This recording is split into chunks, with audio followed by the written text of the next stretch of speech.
this is an experience I really hate to share, because it does make me feel inferior, because I feel like it makes me look very weak, which is really not the person that I'd like to portray in my professional life. So I do believe in business that vulnerability is a sign of weakness, that you really never want to expose. But I'm going to go with the excuse that I was very pregnant at this point. In fact, I was 8 months pregnant. Now, without going into detail about who is right or who is wrong, which, of course, I think I was right, but that's besides the point. My boss and I had gotten into a disagreement over a task that he had assigned to me about,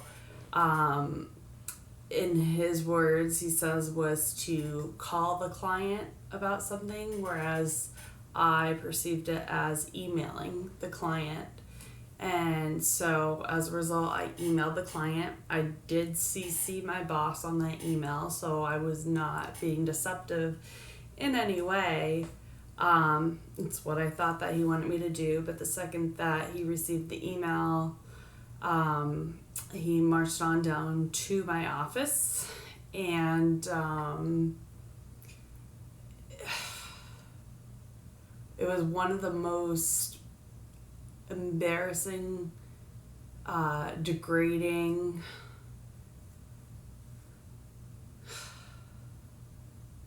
horrible moments of my life.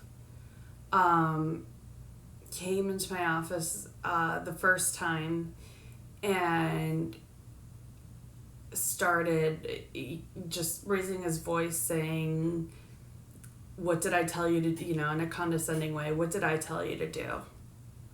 What were my words?" And I told him what I thought, and he completely disagreed. And this is in front of my coworkers and people who work for me, and it was very, very, I could use all the synonyms for degrading, belittling, tearing down. I don't know. There's so many different words that I could use.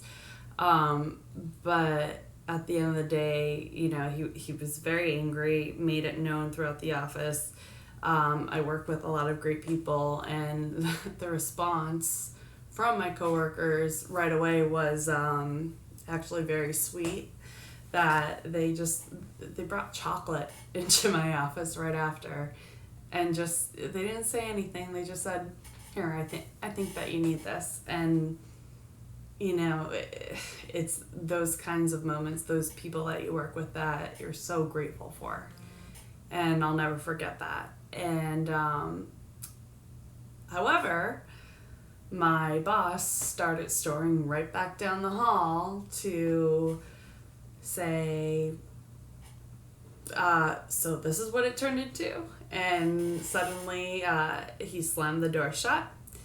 And we do have glass windows, so again, still the between his yelling, that was so loud, and the glass windows, everyone still could see him waving his finger and yelling at me about the fact that I went against what he asked me to do. I wasn't compliant. I think I know more than him. And, tears are streaming down my face at this point, and that, as a result, makes him even angrier. And because it made him angrier, it resulted in harsher comments and a louder voice from him. And then the chain reaction for me was I started hyperventilating, because I didn't know what else I could do other than apologize. I apologized profusely. I didn't know what else I could do.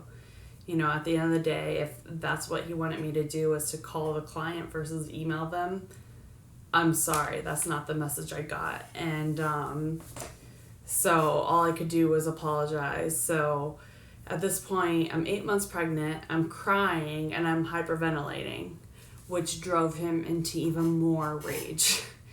And,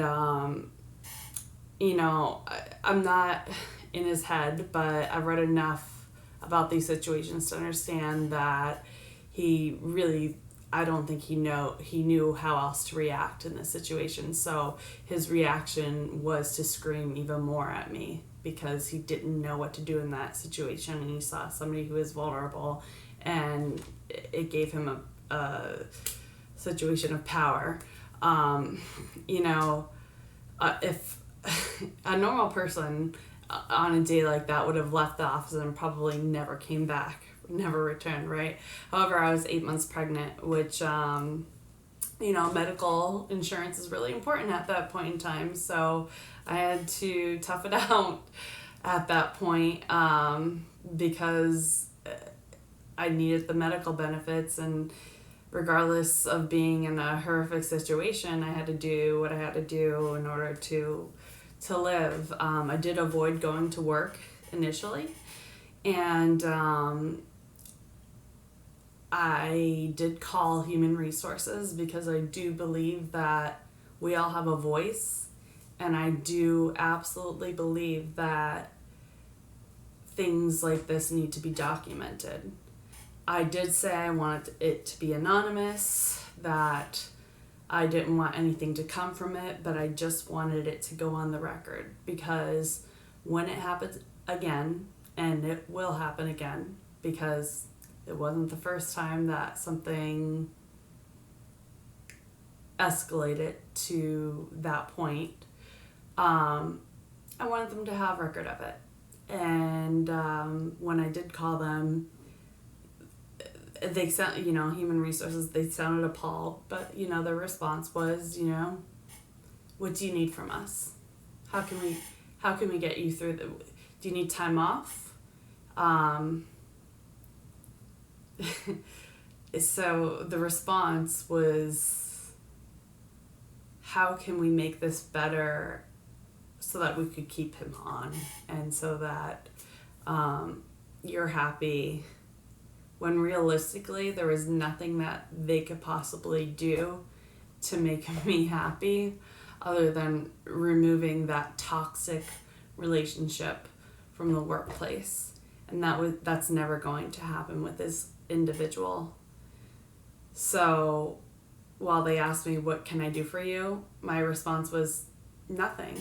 I just want it documented, because for when it happens again, I want you to understand, and I want there to be a record of it.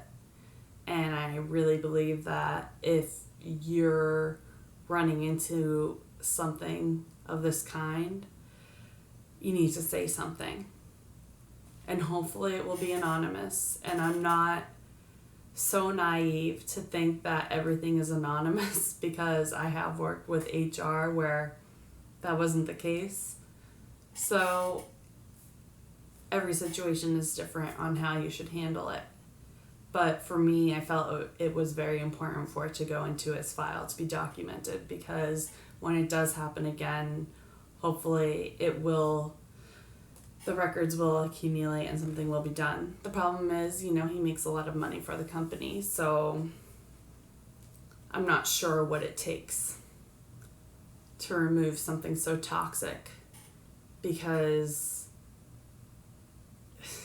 these are people's lives, and for someone to take joy in bringing another person down, I don't understand it. I don't think that it's a good business practice.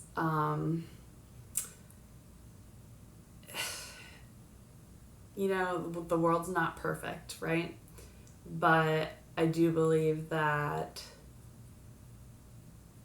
if we all work together and come together and discuss different ways to make our work life better, it's something.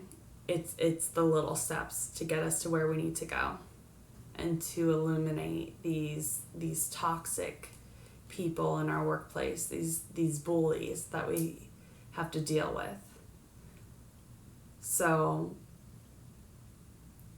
hopefully my story helps I'm not alone. I know that this story is nothing compared to many, but it's something that sticks with me and bothers me, and I take it with me. I've learned a lot from it, but I also think I have a lot to share because of it as well. And hopefully it helps put things into perspective for you as well. And I'd love to get your comments and see where you're coming from as well. Thank you.